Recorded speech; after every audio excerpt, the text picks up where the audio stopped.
ऐसा होता है कि एग्जाम्स दे रहे और रिजल्ट पॉजिटिव नहीं आते, तो बहुत सारे लोगों के साथ ऐसा होता है कि मतलब हम कहीं और जॉब कर रहे हैं यार, ठीक है जिंदगी चल रही है, मतलब क्यों ये करें, नेगेटिव थॉट्स ज्यादा हो जाते हैं। तो इस नेगेटिव मेंटेलिटी के साथ सिविल सर्विसेज क्रैक करना बहुत मुश्किल होता है। एंड एक और क्वेश्चन है कि मैक्सिमम स्टूडेंट्स जो यहाँ पे शायद आईआईटी और एम्स वालों को छोड़ के बहुत सारे लोग नोट्स कभी नहीं बनाते, तो मुझे बिल्कुल भी आइडिया नहीं कि नोट्स जो सिविल सर्विस के लिए बनाने चाहिए। तो एक रिक्वेस्ट है आपसे कि आप थोड़ा प्रॉपर गाइड करें कि how to make perfect notes for civil services. Perfect notes कभी नहीं होते, नहीं, to be perfect, to be perfect. ठीक है, I got your question. So 2 parts. One is negative thoughts and the other is about notes. See, negative thoughts come to us every single day and they might come to you every single hour. But I'll again repeat that you will get 5,000, please sit, that you will get 5,000 questions and 5,000 doubts in your mind. You just have to find that one single positive light which you get at the back end of the tunnel.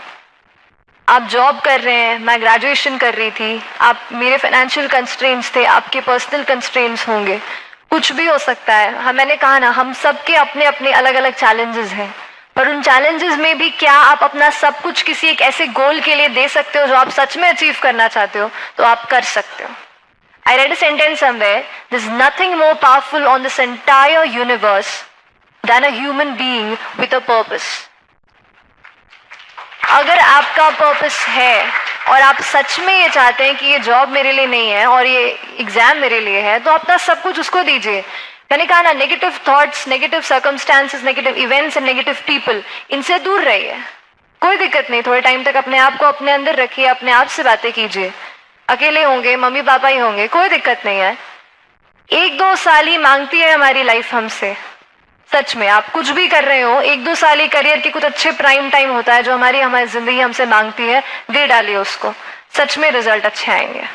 और दूसरी चीज, coming two notes, कुछ भी perfect notes नहीं होते। हाँ, हम लोग स्कूल में नोट्स नहीं बनाते, जो मैम बोर्ड पे लिखती है वही लिखते हैं। लेकिन होता क्या है कि यहाँ पे नोट्स क्यों बनाना जरूरी है कि मटेरियल बहुत सारा है, इतनी सारी बुक्स है, इतना सारा मटेरियल है, पर अपने लिए क्या जरूरी है ये आप खुद ही समझ सकते हो। अगर मुझे कोई चीज अच्छी लगती है, इसका बेस ऑलरेडी मेरे पास है, तो इसके मेरे नोट्स अलग तरीके से बनेंगे। लेकिन अगर मुझे उस पर कुछ भी नहीं आता है तो मेरे अलग तरीके से नोट्स बनेंगे। इज नथिंग परफेक्ट, कोई परफेक्शन के पीछे तो भागना नहीं है। एक चीज ध्यान रखिएगा कि मैं परफेक्ट नोट बनाऊंगा एकदम इसका और एकदम इसी से सारे सवाल, कभी ऐसे नोट्स कभी नहीं बनेंगे, जिंदगी चली जाएगी। परफेक्शन के पीछे मत भागिए, कंप्लीशन के पीछे भागिए कि हाँ ये टॉपिक्स हैं, ये कंप्लीट करके एक जनरल लेवल ऑफ नोट्स मुझे बनाने हैं। नोट्स का मतलब ये है कि आप कोई बड़ी चीज है, उसको 20 पेज में लिखा हुआ है, उसको आप 2, 3, 4 पेज में कंप्लीट कर दो। अब मान लीजिए लक्ष्मीकांत का एग्जाम्पल लेते हैं। लक्ष्मीकांत ऑलरेडी ऐसी बुक है जो एक नोट्स फॉर्म में बड़े तरीके से आपको दी हुई है। लक्ष्मीकांत के नोट्स बनाने जाएंगे तो फोटोकॉपी हो जाएगी। लेकिन अगर सच में अगर पॉलिटी का कोई सेक्शन है, मान लीजिए डीडी बासु करके किताब है, उसमें मुझे लगता था कि नहीं यहाँ पे फंडामेंटल राइट्स बड़े अच्छे से दिए हुए हैं, जो शायद यहाँ से पढ़ूंगी तो अच्छे से लगेगा, तो उसके मैंने नोट्स बनाए। एक सेकेंड प्लीज, एक्सक्यूज मी।